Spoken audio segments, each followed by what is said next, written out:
ძალიან ბევრი ცნება ამისრულდა. მე ძალიან მიხარია, რომ მე და ჩემს დას გვაქვს ბევრი ტანსაცმელი, ასევე ჩემ პატარა ძმას, ბევრი პროდუქტი. ჩემი ოცნება იყო ახალი ტელეფონი. ყველას ძალიან დიდი მადლობა. შვილობაში მოგახმაროს ღმერთმა. მადლობა ჩემს დას ფონს. ჭაურაში, სიხარულში. ეხლა გელაპარაკები ახალი ტელეფონით.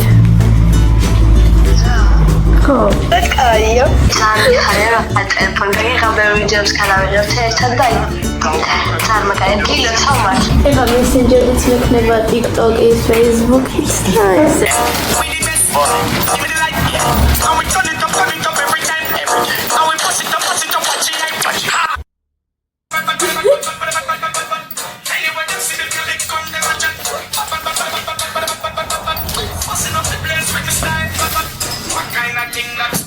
გადარიცხეთ ნებისმიერი თანხა ჩერნოვეცკის ფონდის ოფიციალური საიტის მეშვეობით.